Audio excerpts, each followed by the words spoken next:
Hello, my name is Blanco, and this is my senior project presentation. My project is called the Care Package, and this will be collecting donations throughout the first and second semester from the Grove community. Each donation will later be dropped off to an organization that will help out the larger community. I'll be acting as the middleman between donations, collecting, sanitizing, and organizing each box or bag to drop off at the designated location. Why did I pick this project? I adore giving to people and helping others. Small acts can have a large outcome, and there's a certain sense of fulfillment when helping others, and this project was another way to do just that. It allowed for animals to have clean living spaces and feed people who may need the help. As for student outcomes, academic, through organization, keeping track of inventory, the amount, the expiration dates, calories. Physical, I would carry the bin with donations inside and out, along with bringing bags of canned food into the car at FSA. Community involvement is planning with Grove staff members, contacting workers amongst organizations, and organizing with peers. Creativity, I made signs for the donation bin, and with the help of my sister, we created a sign that had the items Yaps was requesting. As for life as an adult, it taught me communication skills and making connections through other larger organizations. The first organization that I was able to contact was Family Service Association of Redlands, also known as FSA. Their mission statement is to strengthen families and communities throughout the Riverside and San Bernardino counties by providing diverse, high-quality human services to residents of all ages, cultures, denominations, and socioeconomic status. Some of the donations that we got were fruits and vegetables, plenty of canned beans, and miscellaneous things such as bags of beans, flour, spaghetti, cereal, soups, and some hand sanitizer. The location is 612 Lawton Street, Redlands, California, and these are some photos. The bottom left is the bin where you were to drop them off. The second organization is YAPS, also known as Yucaipa Animal Placement Society. I was paired with Isabella Hicks when relating to them.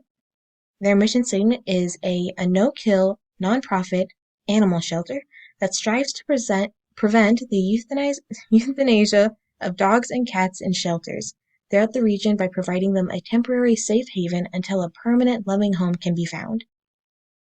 The donations that we got for YAPS was 8 hand sanitizers, 16 or more soaps from a variety of brands, 7 Clorox, 5 Windex, and 4 paper towels. And they reside at 11937 13th Street of Yucaipa. And with this project, the effect on the community was helping out the larger community with the small one. The project was all about helping out the community during quarantine or as a whole. Some of the effects were, with YAPS, sanitization items for both person and animal, clean pens and pets, and for family services, food for those who may be struggling during this time. And with Grove families were able to donate canned and non-perishable foods, cleaning out their pantries or cupboards. Some steps taken was I researched active organizations, created an elevator pitch to contact them. I located an area at Grove for the bin, which ended up being at the farm store at the middle school campus. I created a schedule as seen on the right, and with every donation from YAPS, I called Isabella and prepared the boxes for her to go drop them off. And as for the schedule, Fridays, it was my designated pickup days, so I would check the bin every Friday. On Saturday, I would sanitize and organize the items. Sunday, I would prepare the bin to drop it off once again on Monday. And I would also start bagging up the donations. Monday, I would drop the bin off. And then on Wednesdays and Fridays, once more, I would drop off donations. And I repeated this throughout the entire time. Thank you for listening, and the time I spent for this was a total of 43 hours and 34 minutes. I began October 1st, and I ended May 15th. Hello, Grove community. My name is Payton Blessinger, and my senior project is a collaboration with the organization called Working Dogs for Warriors. Working Dog for Warriors is a nonprofit organization dedicated to helping the nation's warriors by training and donating service dogs to veterans and first responders.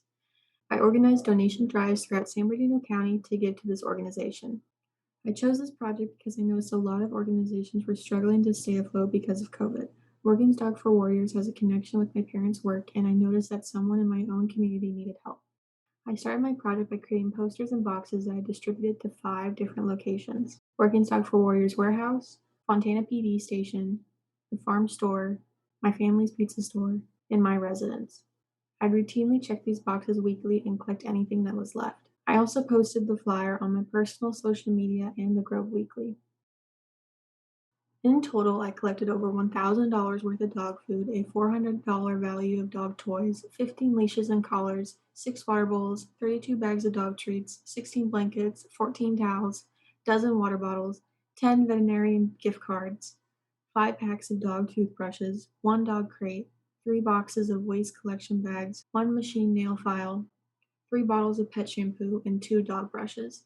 In addition to collecting donations through boxes, I raised over $350 in cash. With that money, I bought materials that the company requested, handmade multiple dog blankets, and donated the rest. I also spent multiple weekends helping training and organizing the gifts that would be distributed to the service dogs. I had a lot of fun and it was very rewarding. I received an overwhelming amount of support from them and the community. My project has opened more doors for this organization. This project addressed the 5 student outcomes by using time management skills, publicity and creativity skills, and the overall responsibility to finish this project to the best of my ability on time. I believe that my project was a great success, and I would like to thank all the wonderful people that donated to my project. It has had a great impact on this organization and my senior project. And thank you all for listening.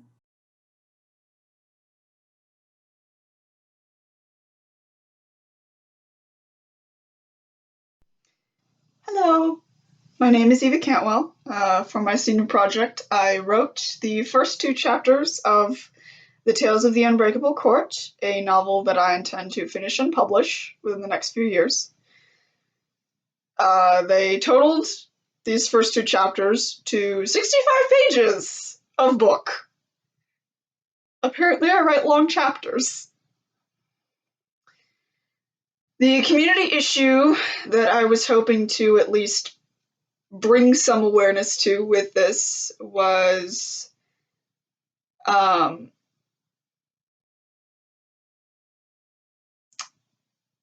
representation, I think, is the best way to sum it up. It is more damaging than a lot of people would think to live in a world surrounded by media that barely acknowledges your existence and treats the fact that you are a kind of person who lives the way you do. You're a person, you were born this way, and you currently have a pulse, as this grenade. And overall, the effect tends to be, however subconscious and pervasive, the effect tends to be loneliness. This general nagging feeling at the back of your mind that nobody wants to acknowledge you or people like you, so why? You know, what's the problem? And intellectually, you know that the problem is prejudice. There's a lot of it to go around. You know that you have no bearing on it. It's not a reflection of your value as a person. But there's always something at the back of your mind that goes, well, maybe it's because you're not worth acknowledging. You're not worth telling stories about. You're not worth talking about. You're not worth being seen. It is not kind. But it is ever present and ever nagging and rather persistent. So, you come up with ways to ignore it, to subvert it. Still there. Can't really get rid of it. So what I did was I began a novel with a pretty diverse cast of main characters because I could. Because it's hard and it's worth the effort. I remember being 13 and 14 years old and absolutely desperate to feel less alone.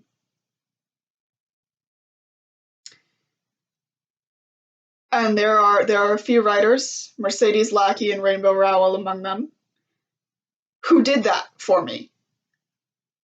And in many ways, it felt like being able to breathe again. The problem wasn't me. The problem wasn't the communities I was a part of.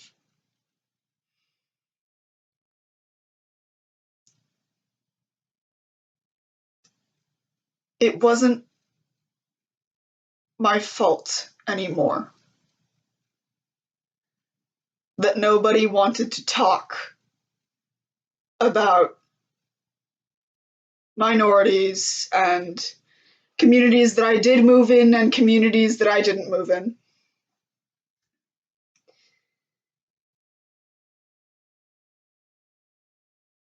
And whether people want to acknowledge it or not, you have value as a person. But it really helps to have people acknowledge it. And that's what I'm hoping to do. I want to show people that whatever minority community you're part of, whatever group you are in,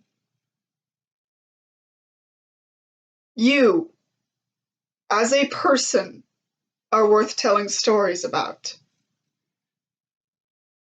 You're not alone. You have value. And it's going to be okay. Thank you.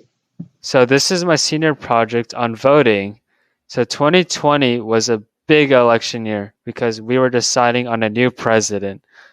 I read reports of a decline in young people voting, so I wanted to help guide and make that voting process easier and urge more people to vote. Bill strongly supported my project and suggested a voting registration campaign through an organization called When We All Vote. The young people at the United States have a lower voting rate than many other countries around the world. I'll have two diagrams to show you later in this presentation. This is the first diagram. As you can see, US has a far below any other countries around the world in terms of young people voting, except for Japan. Normally the older population is really good about voting around the age of 80. So my goal was to decline that gap. The voter turnout rate for Americans under 30 is 38 percentage points below the rate for Americans over 60. This gap more than doubled the size of their disparity in similar democracies, such as Canada and Germany. So how did this help the community? It was helpful to give young people in this country a voice in saying what they want to see happen to change our country for the better. Here is a website that I did through My School Votes. to help register Grove community members as well as outside community members. So how did it address the Grove School outcomes? Academics, I learned a lot about the voting age gap and more about the amendments and the Constitution. Community, I helped people register to vote and I got to meet people through the West Coast through Zoom calls. Creative, I designed a website and found fun visuals. Physical, I went outdoors to ask people to vote. Adult, I got to vote and I gave people voting locations. The diagram represented in the last slide of the Grove School outcomes represented each age group that voted. The first was 18 to 24, then 25 to 44. After that, it was 45 to 64, then 65 to 74, finally 75 plus. Our organization, My School Votes, met up every week for 10 weeks leading up to the 2020 elections. All the members created our own website and wrote informational reports for our school's newsletters. The outcome was I saw more young people and older people pre-register to vote nationally. In 2020, through efforts of organizations such as We All Vote, up to 55% of 18 to 29-year-olds voted in this election compared to 50% in 2016. I thought this was a great project and I learned so many ways to advertise and promote ideas. I also learned patience and persistence throughout the process. The following are examples of write-ups for the Grove School Weekly. So this is an example of a weekly that I did, which has pre-registration at 16 and vote at 18. I wanted to make pre-registration available to all 16 and 17-year-olds that are not 18 so they can vote right away. No matter if you are a student or an educator, and of course you need to be a US citizen to do this. So the following week, after I sent out the last email on the last slide, I decided to include a little cartoon to show some visual representation of what that looks like. I thought this was a great idea because this visual was very tangible if people got lost or got confused throughout this voting process, because I know it does get complicated. So this was a build-up week for election day. This was probably extremely stressful, trying to get everyone to vote, making sure everyone had their voices heard if they wanted to vote. So I just was really, I guess, eager to get everyone to vote as much as possible, no matter what sides or political parties people are on. So this was a follow-up of what happened on election day. I basically just said the voter registration deadline has passed on Monday, but it's not too late. Eligible voters can still conditionally register to vote and cast a provisional ballot just in case if anything gets lost or if people change their mind. And I just included links below to make that process a lot easier. So the elections right now are officially over. So during this week, they were counting up ballots, but I included information about local elections and upcoming propositions that may take place in 2021. Some propositions I talked about were Prop 7, which gives California voters approved to stop clock changing because this was during daylight savings time. So this is a picture of me with my computer and my I voted sticker. I thought this was a funny picture to include myself and to just show evidence and show the world that I actually voted and I actually care really deeply about this project. So I want to thank Mel for suggesting this project for me and My School Votes for letting me be part of their organization and give me the opportunity to do this wonderful senior project. Thanks, Grove. This is the Mask Creation and Donation Senior Project. Hello, my name is Maddie Davies, and I chose to dedicate my senior project to create 100 masks to give back to the community. I wanted to start off my presentation with a quote by Oprah Winfrey. "To move forward, you have to give back." This quote summarizes the meaning of a senior project very well, and in order to move forward and graduate, you give back to the community through a senior project. So, what did I do? Over the course of my senior project, I traced, cut, and sewed masks. I also attached ties and elastics to the masks. I organized and created a donations box to ask Grow families for fabric donations. After finishing the masks, I delivered them to their respective places. These places were the Riverside ER, Kaiser for home healthcare workers, and Grove for both Grove families and the class of 2020. Why did I decide to do this? As I was helping my family make masks for hospitals, I thought it was a great opportunity to adopt it as my senior project and make some for the school as well. I decided to accomplish this project to give back to the community, along with the graduating class, so they could celebrate safely. These are the Grove School outcomes and how my project addresses them. For academic, a Grove graduate actively participates in their psychic academic development. My project involved writing formal emails to teachers and staff members. In addition, to make the correct amount of masks, I needed to calculate how much fabric, elastic, and time it would take to complete them. For community, a Grove graduate is an active community member. My entire senior project was all about giving back to the community. All 100 masks were donated to either the graduating class, Grove families, or home healthcare workers or hospitals. For creative, a Grove graduate expresses ideas creatively. During my senior project, I asked for fabric donations. I then created a box with a label that was placed outside of the front office to give and receive donations without contact. For physical, a Grove graduate is involved in physical expression.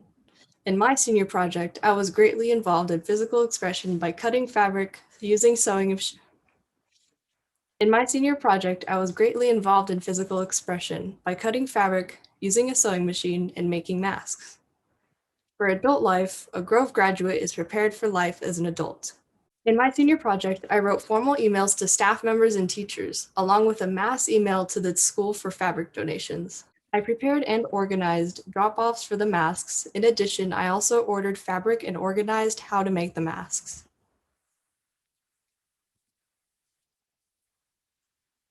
The steps that I took to complete this project.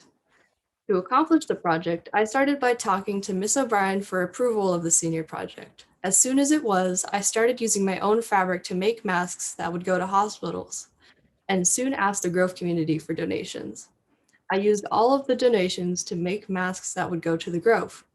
Soon after, the graduation committee contacted me to request white masks for the class of 2020. I happily accepted this and worked as fast as I could to complete the 35 masks in a timely manner.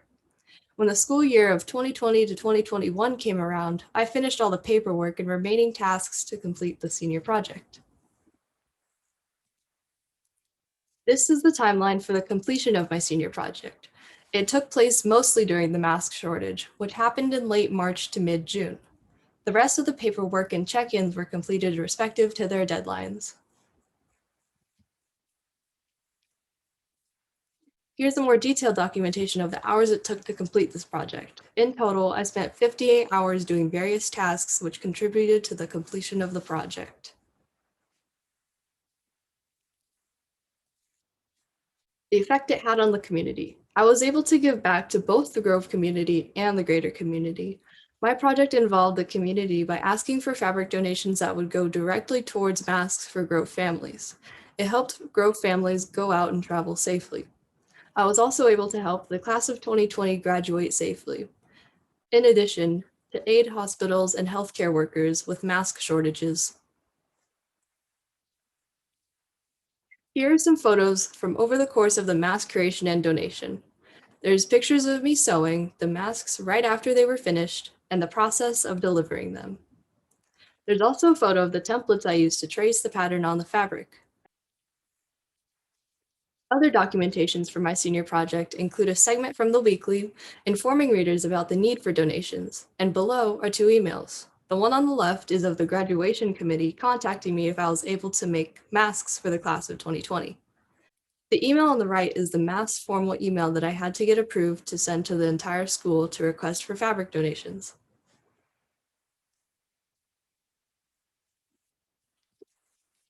In conclusion, my senior project was a learning experience that I will carry with me far beyond Grove. I learned how to professionally communicate for a common goal. It also brought new experiences. I had not really sewn before my senior project, and I had not asked for donations before. It taught me about how rewarding it is to give back to the community. The total amount of masks that I made and donated was 104. I believe that this senior project was an excellent opportunity to give back to the Grove community and the greater community, especially during such unprecedented times. Thank you for taking your time to watch this, and I hope you enjoyed. Hi, my name is Z, and this is my presentation on my senior project, which was an 1800s dance mini-course.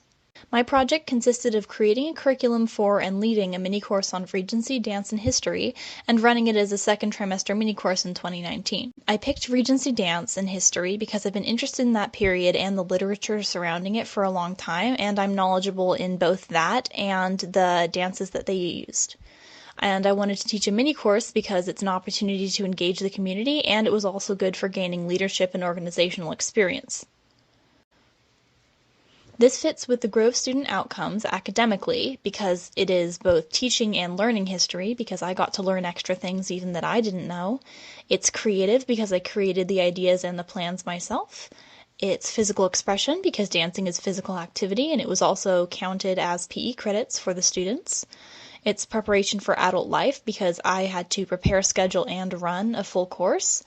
And it helped the Grove community because the students learned history and had exercise, and they also learned a lot of cooperation because dancing with a partner is more complicated than you might think, especially when there are other pairs of partners around you.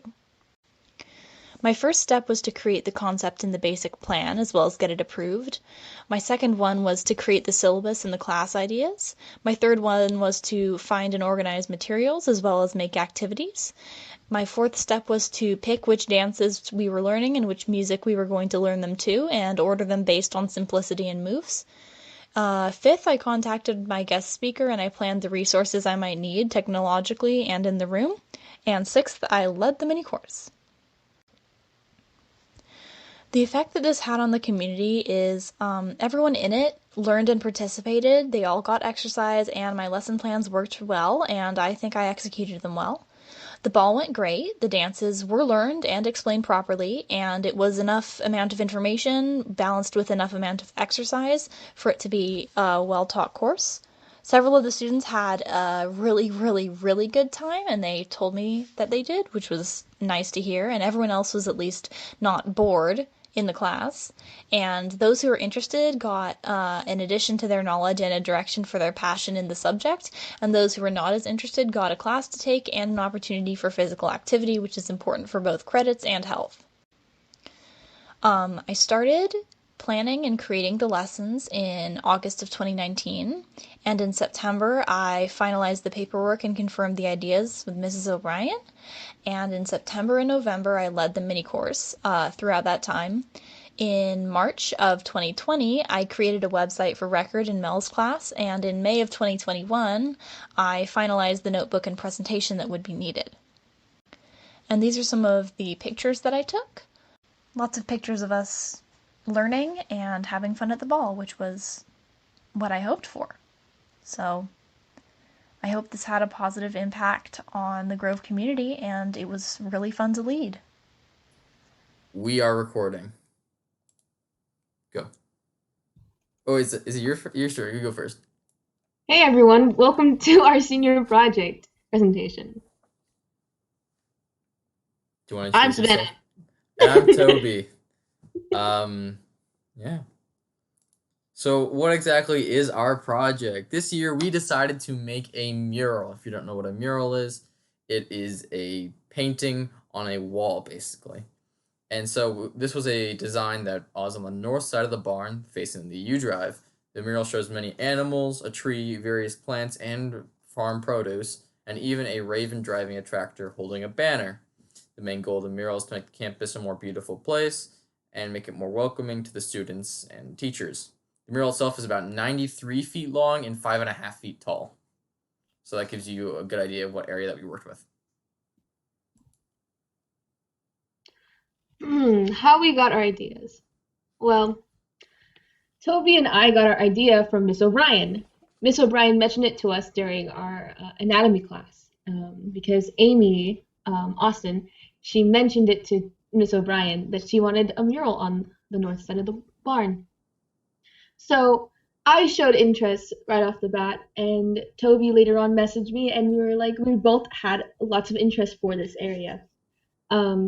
We both wanted to leave a lasting impact on the farm community, which made the project so enticing and really motivated us to do our best works.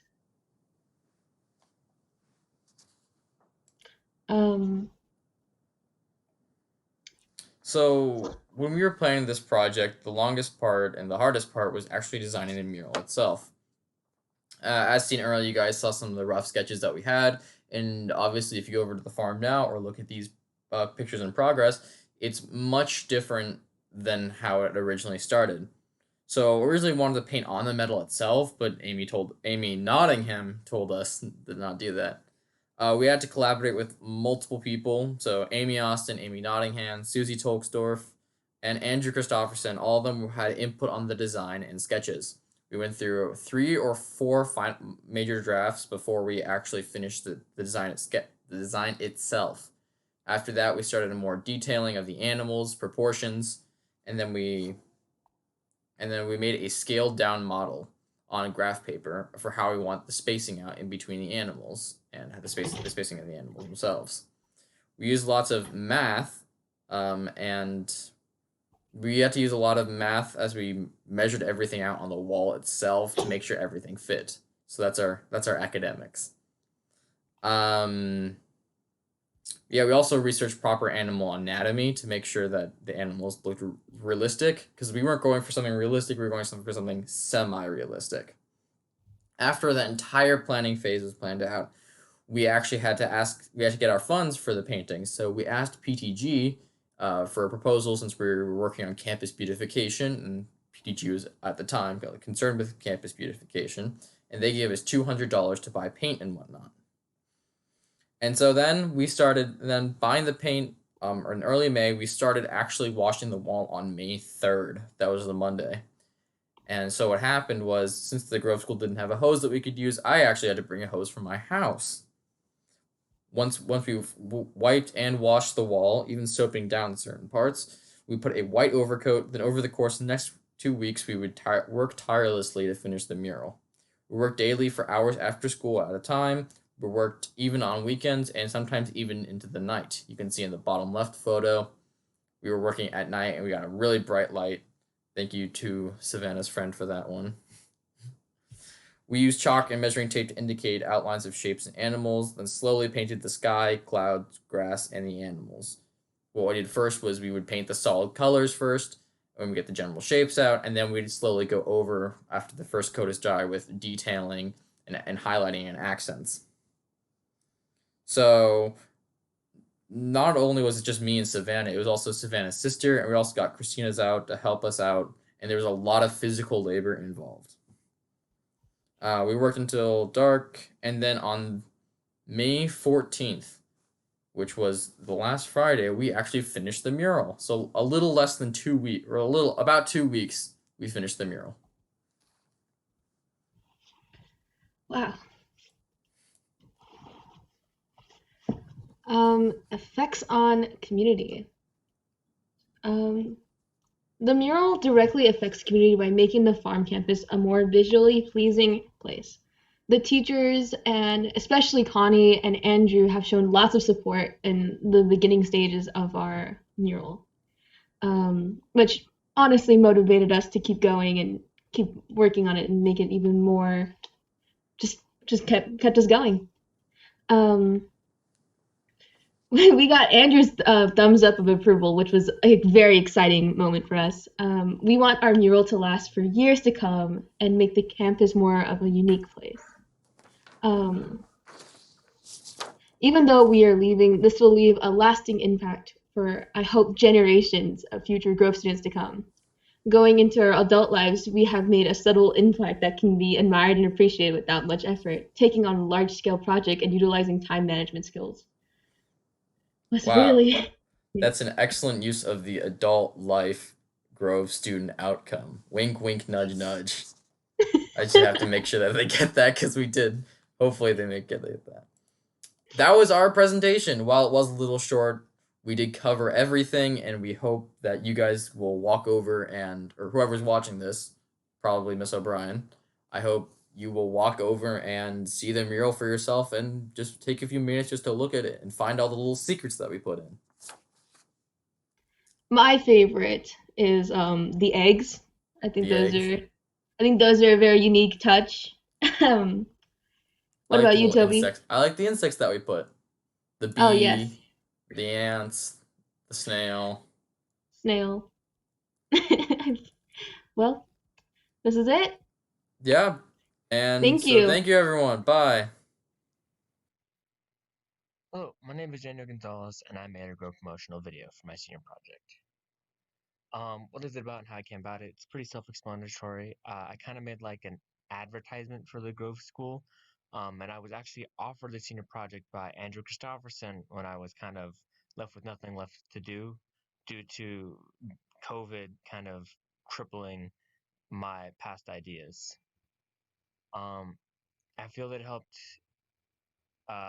with these 5 student outcomes. I feel like with the academic, I learned many new things while creating the video, many new tips for editing that I actually previously didn't know, and I just kind of had to learn them on the fly. For community, I made the video to help, broaden our community, kind of expand the community, try to recruit more people to join the Grove School family. I went about using my own method in editing and stitched videos and clips together with audios and stuff. Physical, I created the presentation itself and I presented it as how physical expression. And for adult life, it helped. Creating the project helped me better prepare for my adult life decisions and more of projects that I might be tasked while on a job or for college. And here's some pictures and clips of me doing the editing and the stitching together. In this one right here, you can see the timeline, the previews, and the medias files. On here, you can see the entirety of the timeline. You can see the production, and then there's a picture of my computer screen and the editing software. The effects in community, hopefully it shows the creative freedom that is given to us as students by the faculty and the creative freedom that we are given and the kind of loose reins that they have on us. And I really hope that it kind of sparks something in kids and parents to come and join the Grove School community. And I really hope it also shows how friendly and open that we are, and how open arms we are, basically. Thank you. Hi everyone, my name is Anthony Hage and this is my senior project presentation. Jacob Paisner and I led a math support mini course in the second trimester of last year. Make sure you go check out Jacob's presentation as well. So the math support mini course was created to provide extra support to 7th and 8th graders who are struggling with their respective math courses, like Math 7 and Pre-Algebra. The opportunity for a senior project came up when we were approached last year by Ms. Mustafa, who had the idea for a mini course that would give extra help to students that needed it. Jacob and I decided it would be a good senior project and that we would be able to give back to the Grove community and the school. So how did we address the 5 Grove student outcomes? Well, outcome number 1, a Grove graduate actively participates in their psychic or academic development. Throughout the whole mini course, we helped students develop their mathematical skills. Outcome 2, the Grove graduate is an active community member. We helped students and we were involved with the middle school community. Outcome 3, a Grove graduate expresses ideas creatively. We use different methods of teaching, some including craft projects, or practicing concepts and practice problems with chalk on the sidewalk. Outcome 4, A Grove graduate is involved in physical expression. As I said in outcome 3, our methods of teaching varied. We had our students complete a scavenger hunt around the farm campus, as well as a math relay race. And lastly, outcome 5, a Grove graduate is prepared for life as an adult. Well, this mini course was definitely a small insight into teaching. We made all of our lesson plans, and we were basically teachers for a trimester. Our project was completed in 3 major steps: getting everything approved, planning the mini course, and then teaching the mini course. First, we had to get the mini course itself approved with the office and staff. Then we had to get the senior project approved by Ms. O'Brien, and then we had to find an advisor to supervise the mini course, and we chose Candace. Next, we needed to plan the mini course. We met several times with Ms. Mustafa to plan out each of the 8 class sessions. We made sure to tailor the lessons to the concepts the students were learning in their own classes, and then the ones that they were struggling the most with. We also paired them up based on what they were struggling with and with other students their own grade level. So like 7th and 7th graders together, and then 8th graders together. The final step was to actually teach the mini course. It was really nerve-wracking at first, honestly, but I think I think I got used to it pretty quickly. It was definitely a rewarding feeling when the students would succeed.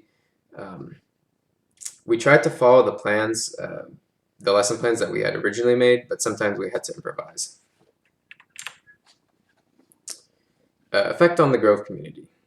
Overall, I would say it was a pretty successful experience. I felt like we helped the middle school students a lot. The mini course dealt directly with the middle school community, something high school students don't really do very often. We were able to help these students improve in their own respective courses. Okay, pictures and visuals. This picture is from one of the class periods. You can see 3 groups, one on the left, one in the middle, and then one all the way on the right, each with their own high school tutor, and then 2 students in each group. This was just taken from, I think, our 4th or 5th class period. Here's some more visuals. We had the students take a feedback survey at the end of the course, and 70% of the students believed that the course did improve their math skills. We also asked if there was anything that they thought should have been done differently, and 70% stated that they would not change anything. We also received some suggestions for future mini courses, such as more in-class homework time.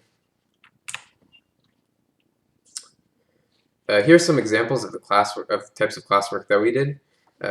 These are both things that we did every class period. The worksheet on the left is an opener task, which was given out as a warm-up before class started. And then the one above is an exit ticket, which was given at the end of class to make sure students understood the concept of it for each day. And then the opener task and the exit tickets, they were all related to the topic of what we were going to teach them the same day. So we had students complete many different worksheets as practice, but the ones that they liked the most were these maze worksheets. You have to solve the problem to find the correct path to complete the maze. The one on the left is a simplifying radicals maze, and then the one on the right is practicing 2-step equations. We had a couple of assessments throughout the mini course. One big one at the beginning, and then one big one at the end. They were actually the same quiz, and we did that so that way we could test improvement. Overall, students did improve from an average score of 40% on the first test, or the first time they took the test, to an average of 70% on the second. So I would say there was some pretty big improvement there.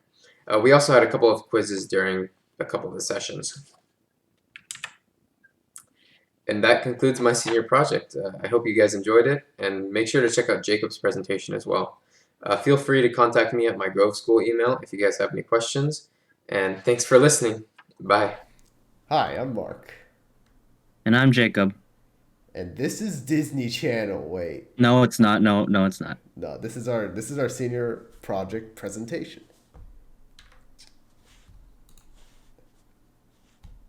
So what is our project? Our senior project is Grove School Ravens News, or GSRN. It's essentially a mock newscast that seeks to deliver news that is more focused on student life rather than general school news. So, how we got our idea? When COVID-19 hit in 2020, both of our plans for senior projects had to be scrapped because the inability to meet in person. Since we both had a common problem to face, me and Marc both partnered up to create a new project from scratch.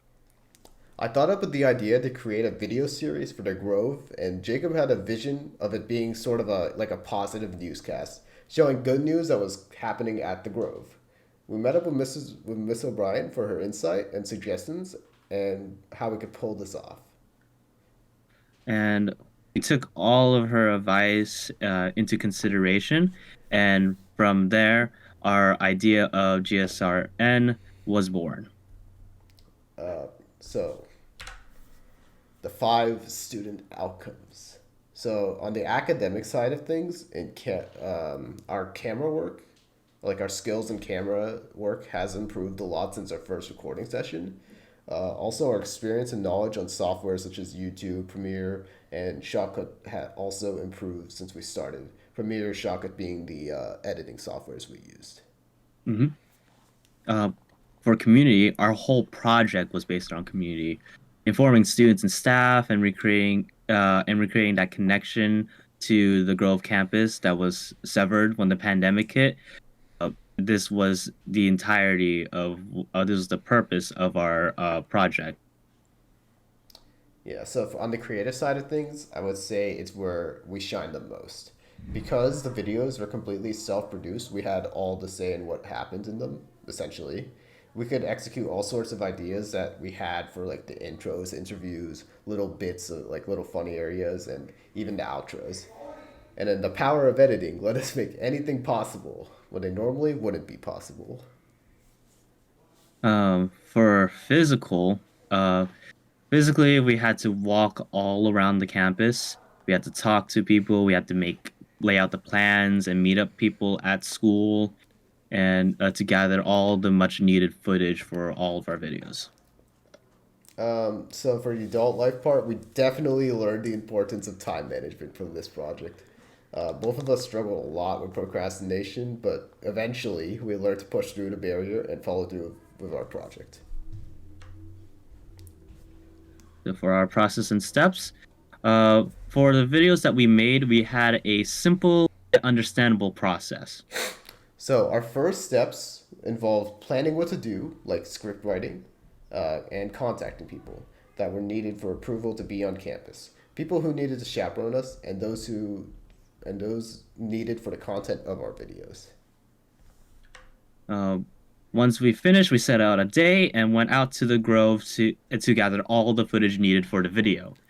Which you could see clearly in the professional camera that we had in the screenshot. We totally had this camera. Yeah, we didn't use our phones, not at all. Not at all. So following this part came the longest, most tedious part of the whole project, editing. So our system started with Jacob cutting the clips that we gathered and trimming the excess footage that we didn't need.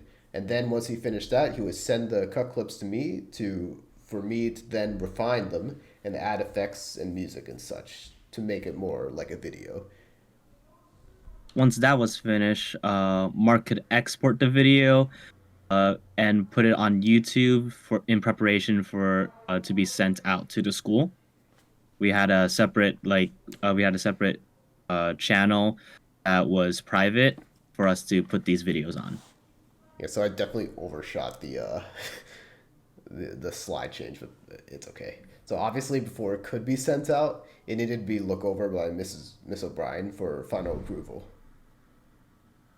And finally, after that, when we get the thumbs up, an email will be sent out to all the staff and students in the Grove, and for them to be viewed, and put their input on the video. Finally, the effects on the community. GSR News was meant to make a positive impact on the staff and students in the Grove's community. It was the sole reason why we kept on working on this project throughout the year. These videos improved the morale of those who watched us, our banter, our gimmicks, and also it informed them of the ongoings of the campus where they were physically distanced from. Thanks for watching our presentation video. Be sure to like, subscribe. Wait, this isn't a YouTube video. Uh, uh, Bye. Hi everyone. So my name is Isabella Hicks and this is my senior project. So what exactly are we going to be going over in this presentation, you may ask? Well, allow me to elaborate. First off, we're going to give you a description and overview of my project, and then we're going to say why I chose it, and then after that, we're going to say what I did. And for the last section, we're going to talk about the very, very, very important gross student outcomes. So, whoa, you're here. Thank you. Oh my gosh, that literally means so much to me that you're going to watch this. That's crazy. And also my dog Coda says hi and he loves people. So if you say hi back, that'll make his day. All right, those who can do, and those who can do more, volunteer. Thank you, Google Images, for this random quote that I found that had no author. So thank you. So first off, this is the description and overview of my project. So where and how did I volunteer? I volunteered at Helping Hands Pantry, YAPS, and I did a painting that helped a fellow classmate. So my description and overview. My description is for my community service senior project. I will be doing multiple things to serve my community. I will be volunteering at Helping Hands Pantry, dropping off donations at YAPS, and also helping out a fellow classmate with her senior project. So basically, to sum it all up, I'm going to be doing multiple things to help my community in multiple ways. So these are the steps that I took. First off, I would wake up at about 5 a.m. for Helping Hands Pantry. And then I'd arrive and I'd sign in and I'd check in with the warehouse manager to see what we were doing for the day, because sometimes we'd box 50 boxes, other times we box 70, and sometimes we even box 30. It just really depends. And we box multiple of those a day. So then after that, I would sort and box the food and anything else that they needed me to do. And then, well, we'd clean up at about 11. And then I'd sign out and I'd go home, which was a long drive. And then I also did YAPS. So I would check in with Sage weekly to see if she got any donations for YAPS. And then I would get them. She pretty much sorted through them, so I didn't really have to do that much. And then I would call YAPS to schedule the drop off. And then I dropped them off. It was a beautiful drive. And then for the painting, well, I had to go buy paint, which is a lot more expensive than I thought, but that's okay because the paints were really nice. And then I made an outline, and then I painted, and then I did the final details, and then I gave the painting to her. That was probably the most difficult part of my whole entire thing, was the painting. So I had 28 and a half hours at Helping Hands Pantry. I was going to have a lot more, but unfortunately I did get a very serious injury, and that led me to doing the painting because I knew that I wasn't going to get 11 and a half hours for YAPS to get my 40 hours. So I only had 6 hours at YAPS, and then I had 8 and a half painting, so I had a total of about 43 hours. So why did I do this? Also, Kenai says hi too. He just was so happy to be in my presentation.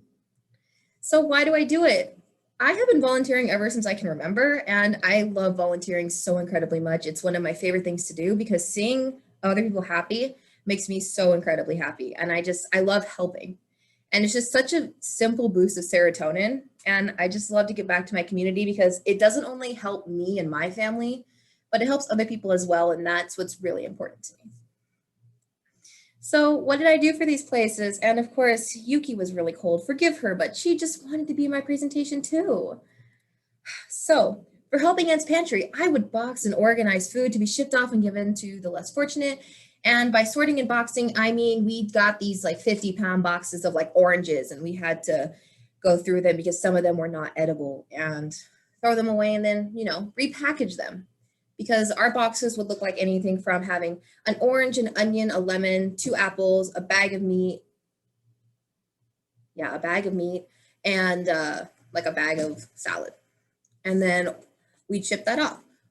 And we'd do 70 of those. Or we'd, they can be filled with less, they can be filled with more. It just depends on what we got. And for YAPS, I'd pick up the donations and drop them off for YAPS to be used. And then the painting, I painted Van Gogh's Starry Night to help out a fellow classmate with her senior project. So this is a little bit off topic, but it wasn't part of my senior project.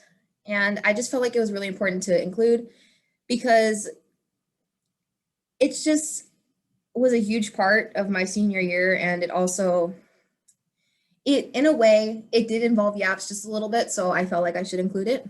But while I was getting my mail, I found this absolutely gorgeous dog, and it had this belt tied around its neck. And I thought it was a stray. So I, of course, I took it, and even if it wasn't a stray, I'd still want to help it. But I took this beautiful dog in. And I couldn't keep him because I already have like I had like 6 dogs. Unfortunately, I only have 4 now, but I already have like the max amount you can have. So I tried to take care of him as much as I could. I kept him in my garage. I spent probably 72 hours with this dog.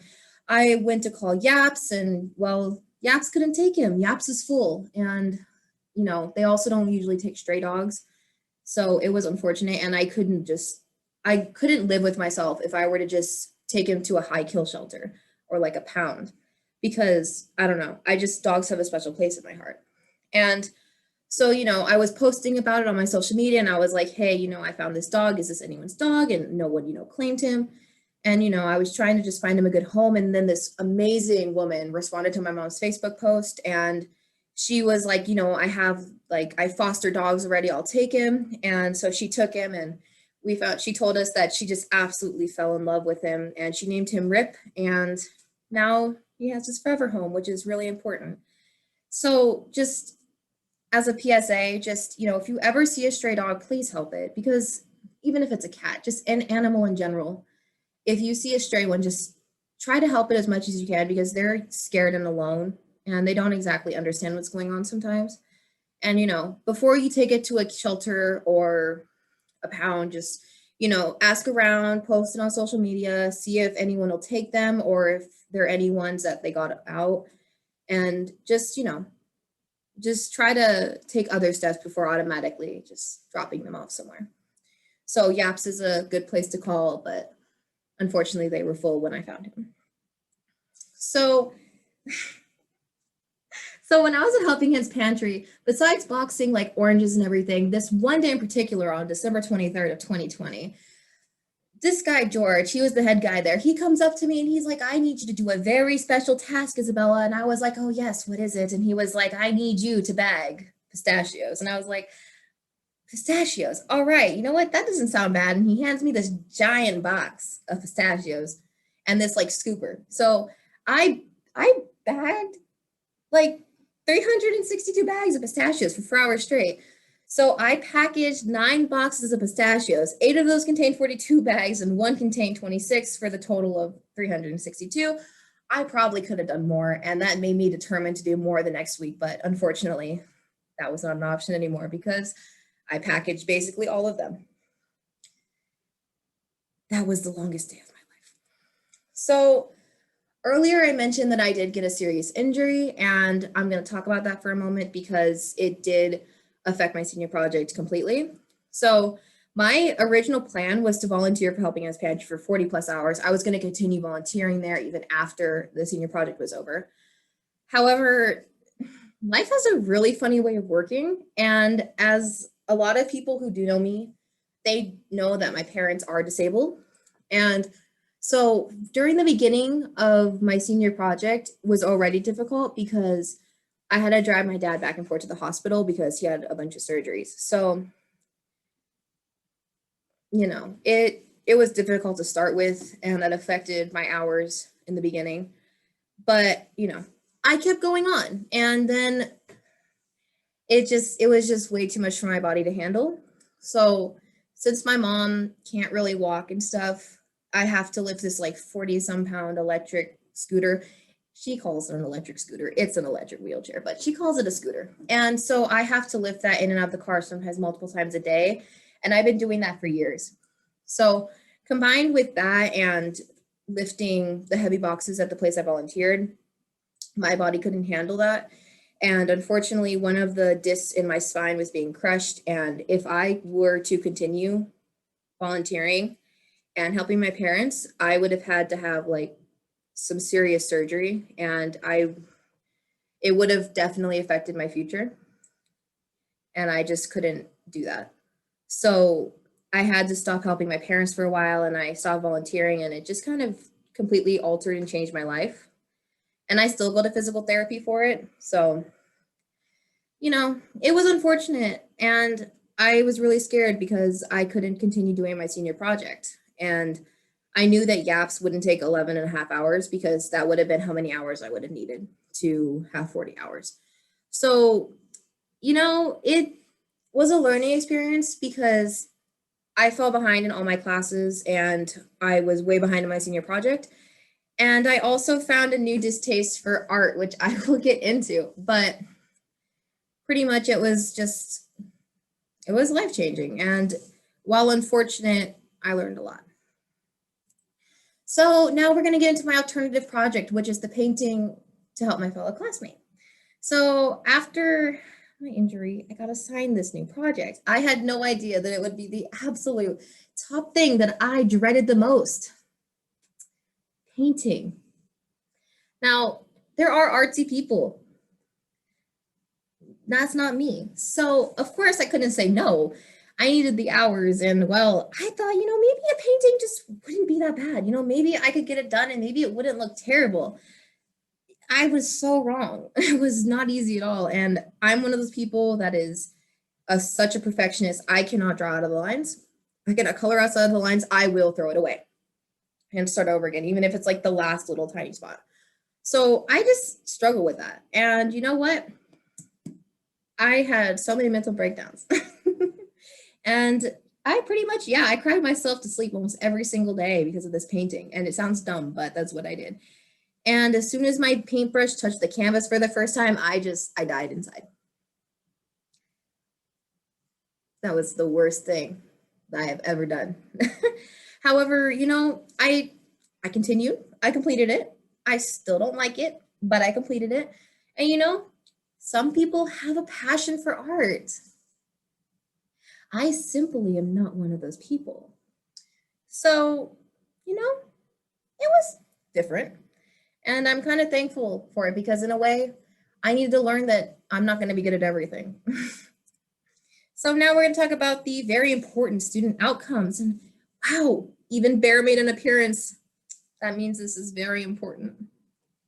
So what are my student outcomes? Well, academically, I used my math skills to count stuff. And I also would multiply because I was the person that would tell them how many boxes that they had and how many boxes that they need because they wanted me to do math because they told me that I was a high school student and I should be good at math. So they used me for calculations, which was fun. And for my physical stuff, I did get major workouts by lifting those heavy boxes. And unfortunately, it did lead me to an interesting fate, but it was fun while it lasted. For my community, well, I just helped it in a bunch of different ways by giving back to less fortunate by boxing foods for them so they have something to eat. For yaps, I dropped off donations to help the absolutely lovely animals. And I also, for the painting, as I've mentioned, I helped out a community member with it. So speaking of the painting, I got to get quite creative with it and it wasn't very fun, but I still got to get creative and it was just a new experience for me. And well, this project definitely helped me with time management. Waking up at 5 a.m. and then getting back late and then going to school on top of it. It was a journey, that's for sure. It's quite interesting, but it was fun. Yeah, super fun. That's pretty much the only thing it really helped me with adulting. And also, it taught me a bunch of valuable life lessons that I really shouldn't get into. But yeah, this whole senior project definitely taught me not to take things for granted. And overall, the project was fun in the beginning.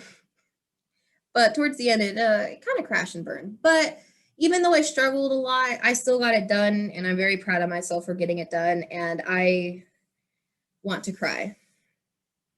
So thank you. Yeah, we're going to go with it. Aha. Hello, I'm Macy Keller-Feld, and this is my senior project, the Roaring 20th Yearbook.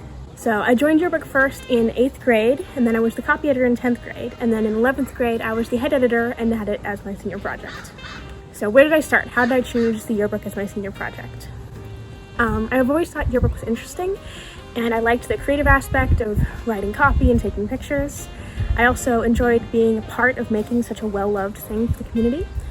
And I wanted to have the control and opportunity to build my own book, such as choosing a theme and designing layouts. This is my senior project proposal, so you can see this is the plan of how I thought this project was going to go. So my project description. So I was called the head editor, that was my official title, and what that meant was that I needed to design the theme, make layouts for every spread, help gather content, edit, proofread, writing and photos from other staff members, and help sell and distribute the book. Designing the book was arguably my favorite part, which started with choosing the theme. Because it was going to be Grove's 20th year and also going to be the year 2020, I decided to lean very much into that and do a very Art Deco inspired 1920s theme. And so I got the title The Roaring 20th and went with it. This is the title page for my yearbook as well. And then this is the opening spread, so I wrote the copy and selected these pictures and put them all together in my own layout. So what steps did I take to accomplish creating the yearbook? So this is the timeline of events. I'll go into more detail soon, but it's interesting how this project actually spans 2 years. So I start in March of 2019, first deciding to do the project, all the way to now, April of 2021, when I'm putting everything together. So how I went about doing this. First was meeting with Amy, the staff counselor for the yearbook. So I worked with her on choosing the theme, deciding what pages to include, and deciding how the staff was going to work. So this document is an overview of the different staff members and their responsibilities. So we had to decide what staff jobs we wanted to have and how we wanted to lay those out. Choosing theme. After I had the idea for the Roaring 20th, then I had to go into more specifics. So the first things for that was deciding on a color scheme and fonts. So there's the colors I went with as well as the fonts I chose. Next up was creating the layouts, which is a template of the image boxes, text boxes, and other special shapes and design elements that all together would make up the yearbook. And this is the same spread, finished, so this is how it appeared in the final yearbook. So you can see it's full of pictures and content, which is very exciting. Another aspect of this project was needing to sell the book. So the main selling point was at back to school night. We sold it in the office and other times throughout the year, but there was a special discounted price, so back to school night was where we sold the most books. For doing that, we had to have a schedule of who was going to sell at what points. So I was there the entire time, but we also had other staff members helping out, and that entailed writing receipts and talking to parents. This is my tally of hours. Most of my project work was in mini course time with the yearbook staff. However, I also had a lot of time beforehand over the summer making the layouts for each spread. And then during school breaks, and also especially at that end in March, I had a lot of time working on editing and collecting some final pictures and things to put them all together to make the final book. So how did my project address the Grove outcomes? For academic development, I had to practice my writing and editing skills, both in my own copy and proofreading other staff members' copy. Creative expression was definitely what it was most, so that was designing the spreads, but also writing compelling copy and taking interesting photographs to put in the book. So for community involvement, I both had to work with the small yearbook staff community, but also with the wider Grove community to make a book that would synthesize information from all aspects of the school and really make something that everyone could relate to. It definitely helped prepare me for adult life because I had to work with others, including talking with the different yearbook staff members, as well as practicing skills like writing, which I'll need. There wasn't much physical development, but I did walk around campus to get photos. So these are some spreads that show these different outcomes. The cost spreads, these were made after COVID had started, so these I made at home using the photos that we had gotten submitted to us. So I had to write the copy on these and practice putting everything together on my own. And this is a candid spread, so these are fun pictures that have no direct connotations, but they're just fun and of students. And so these spreads were some of my favorite to design. They were very tricky because I had to get all these boxes the right sizes and have borders on them so you could see differentiation. But I didn't want the borders to be so harsh that you would lose some of the pictures. So it was a lot of work to try to make these pages work, and I didn't think they were going to. But in the end, I think they came out really beautiful and somewhat chaotic, but I think that works for a candid spread. Then this is the yearbook staff spread, so showing our community in a group photo and individual photos, as well as some pictures of us working together to create the book. And this is the closing spread, so you can see it's the sister spread to the opening spread. It's the same layout, but this has a new copy, and this is again made by me, and I put in all these photos. So what effect did my project have on the Grove community? So what does the yearbook really do? What does it mean? In my opinion, I think it's a beautiful collective memory for staff and students. It's also interesting to show future students because they can see how the school has evolved and grown over time from past yearbooks to wherever they are then. But it's also good to have for current students because they can have it farther down the line and look back to see how much they've grown individually, and they can just see those Grove memories and share them for decades to come. So now they can share it with their friends, laugh about the year. Later, you compare it to more recent years to see growth, and you could always remember their time at Grove. That was my senior project. Thank you for watching.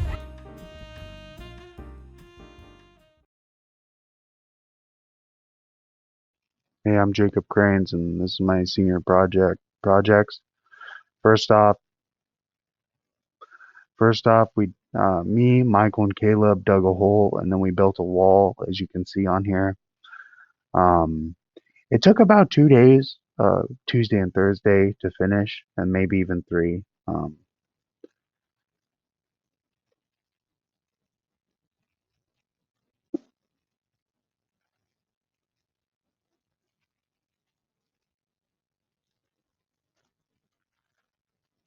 This is a before picture. We had to sweep the barn. That's kind of a common thing we did as like a warm up.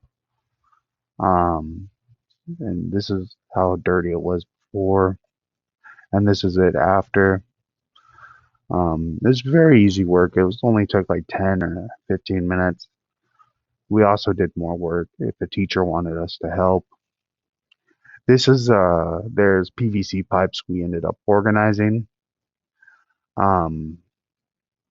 We had to put them in certain containers so it's easier to find. We did that all 3 together for about a while because there was a lot of pieces that didn't go together.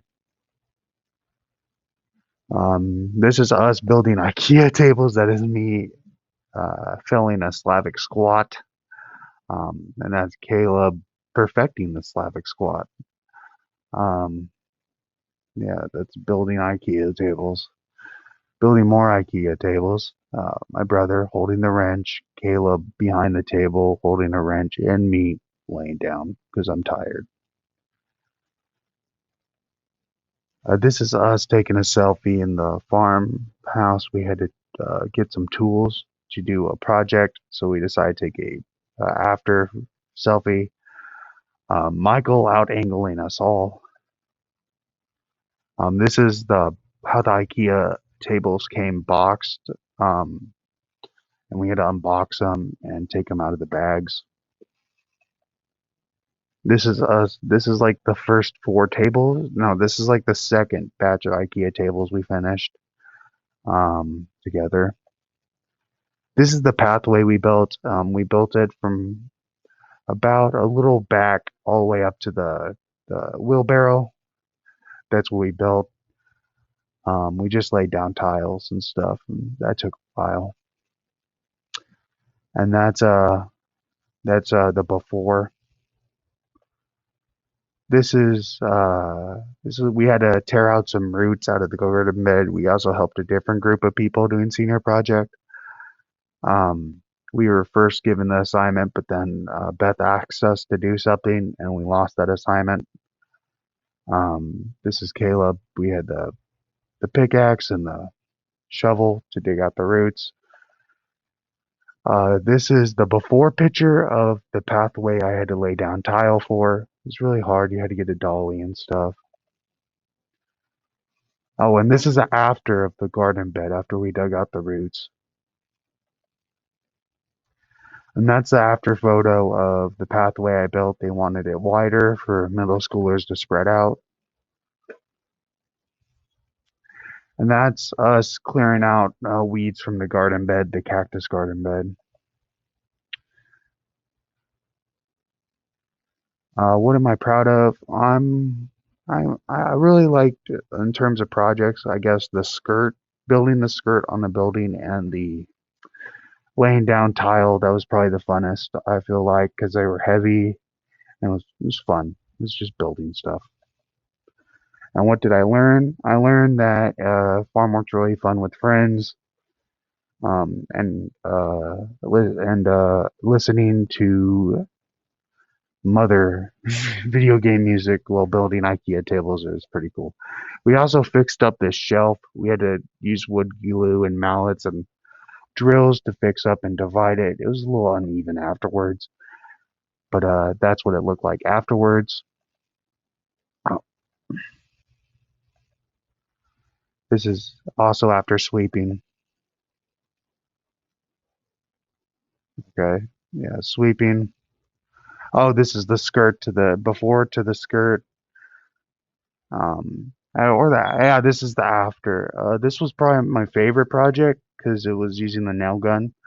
But that's it for my assignment. Hello, my name's Michael, and I'm going to be doing my senior project on called Farmhands. Uh, this year, I did my senior project with the help of my brother and our friend Caleb. Our work was at the farm was doing many different things. Like for example, we installed a brick landscape. We installed a brick landscape that would divide weeds. We did a lot of sweeping in the barn and the wood shop, cleaning and organizing it too. Um, Removing trash, skirting a shed with protective netting, organizing pipes along with organizing the workshop, placing sidewalks around the farm. We also fixed an old backpack shelf that was rotting inside out.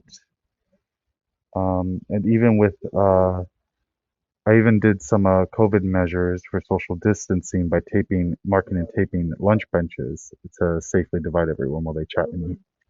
At the beginning of when we were doing our senior project, we didn't really do much because no one really knew what was going to happen. And I didn't know how to do any of the online senior project stuff. So I talked to my mentor, Miss O'Brien, to try to get back on the farm. And we were going to start in January of the new year of 2021, but we got sick and then we had to only start on February. So we did that.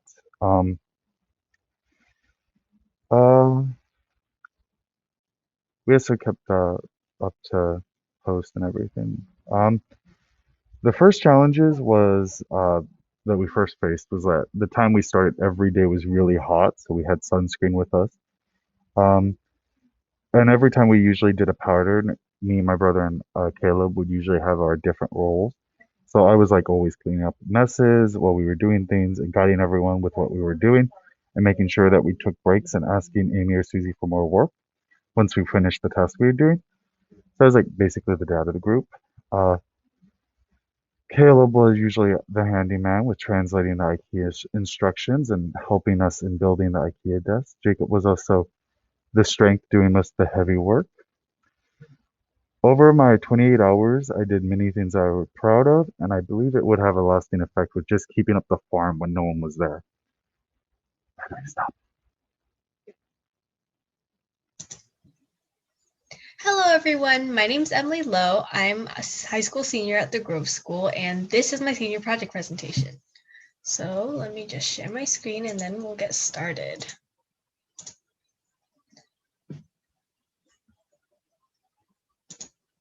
All right, so the title of my senior project is Virtual Assisteens Events, and I will explain that in just a second.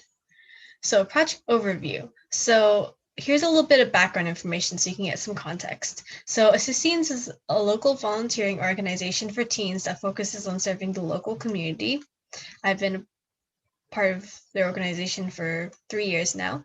And this year I decided to take on a board position, and my board position was the hospitality chairman. So normally my responsibilities include providing food at our general meetings, but because of quarantine, obviously we can't have in-person monthly general meetings. So my responsibilities kind of vanished. So what I did to keep myself involved and stay relevant was I partnered up with our social chairman to organize virtual events. So this year we hosted, as part of my senior project, we hosted and provided food for 2 different Assisteens events. We had one that was Valentine's Day themed and one that was a game night themed. And then both events had 2 parts. There was a food pickup and then a Zoom meeting. So why did I choose this project? So I chose this project because, like I mentioned before, I wanted to stay involved in the Assisteens community, and I wanted to find a way to keep my job as the hospitality chairman relevant. So hosting events would do that. So this project helped keep the Assisteens community together during the pandemic, mainly because obviously we're all in quarantine. A lot of students are feeling increased rates of depression and anxiety because this is not a normal way to grow up.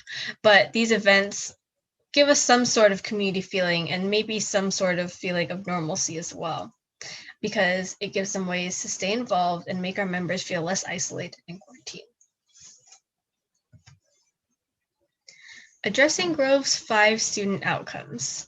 So I addressed the academic development by using my math skills when calculating the prices of food. Obviously, I had to stay within a budget, and then if our coordinators wanted me to have a maximum per meal per person, I had to make sure that whatever I was buying was within that budget.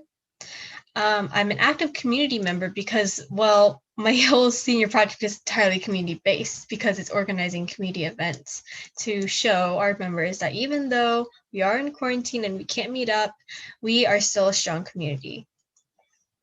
I expressed my ideas creatively because, well, part of my project was leading activities online while still maintaining participation and morale.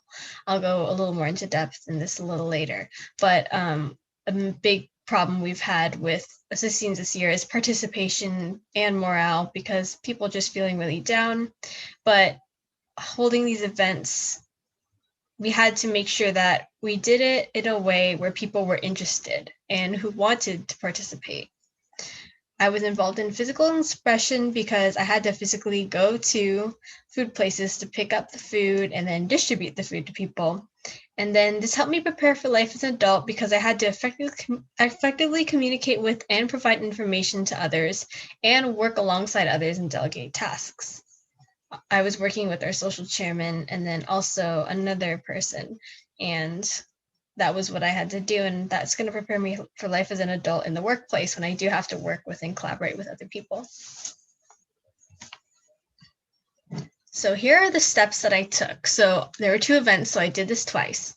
So first of all, I had to choose food items in a COVID safe way, meaning that I wanted to make sure that people felt safe to order food with us. Like I wasn't touching anything directly. So I always ordered through a restaurant, which had to follow obviously COVID regulations, or I bought foods and assembled snack bags that were all previously prepackaged. So for example, for our Valentine's Day event, we ordered burritos from Kuka's and everything was double wrapped, and I handed them to people, but I didn't touch the food directly. It was always wrapped.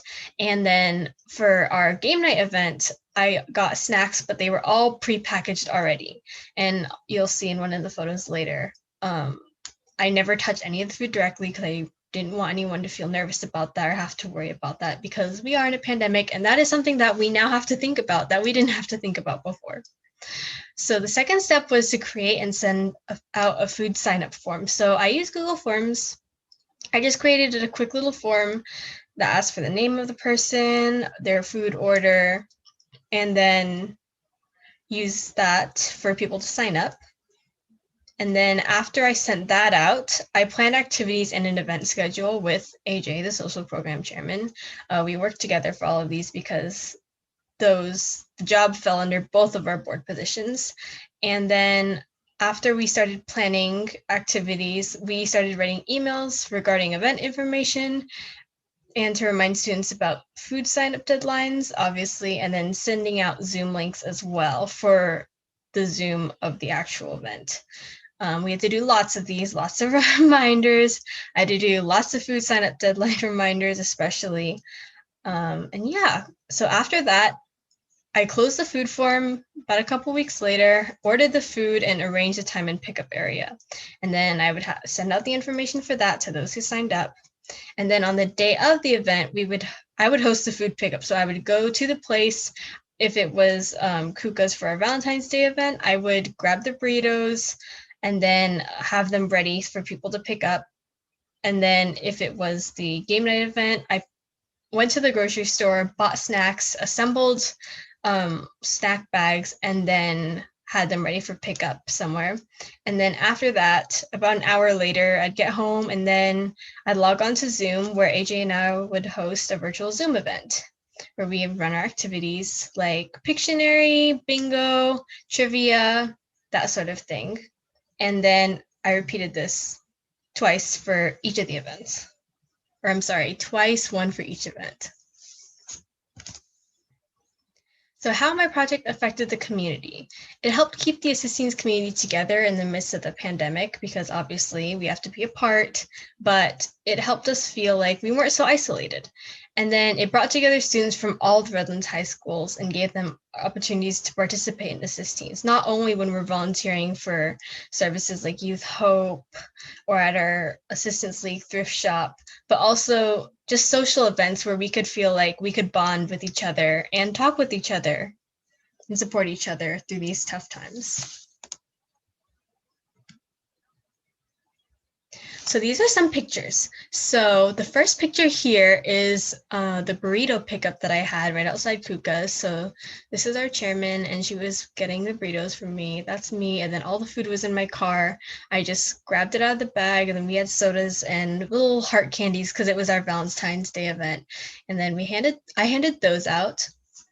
The second picture in the middle here, for Assisteens, we use an app called Band for our signups and events. So here was one of the posts I made, one of the many posts I made, but this is the initial food sign up form. So I told them about the event and then attached the form so people can just click on it and fill it out there. In this third picture here, this is a picture of at our event of everybody. So we had just finished playing bingo and doing Pictionary at our Valentine's Day event, which is why we're all holding up little hearts with their hands. And then this bottom left picture here is me and our social programs chairman planning. This is one of our planning meetings. And then the bottom middle picture is the snacks that I included in our snack bags for the game night event. I decided to go with kind of like a movie night theme snacks for that one. So we have popcorn, fruit by the foot, cookies, chips, candy, soda, all that jazz. And then for the last picture on the bottom right, these were the papers I used to hold up for our trivia night, our game night event. So we did trivia, and AJ and I decided not to do a Kahoot specifically because we wanted people to have to speak up and have to interact with each other, because I know a lot of people are Zoom shy. I've experienced it too, but this way we could get more people participating and interacting with each other as face-to-face as we can get. So these little pictures here are like little word puzzles. So for example, this is the word you and me, and then there's a vertical word just in between it. So the saying is just between you and me. So people have to figure that out. And then the other pieces of paper with more words are song lyrics. So they all have a bend on the bottom because it was guess the song and finish the lyric. So if you could guess the song, you got 1 point. And then if you could finish the lyric, which is that bottom line, you got 2 points. So that was kind of how our trivia night went. And yeah, thank you so much for watching. That was my senior project, and thank you for your time.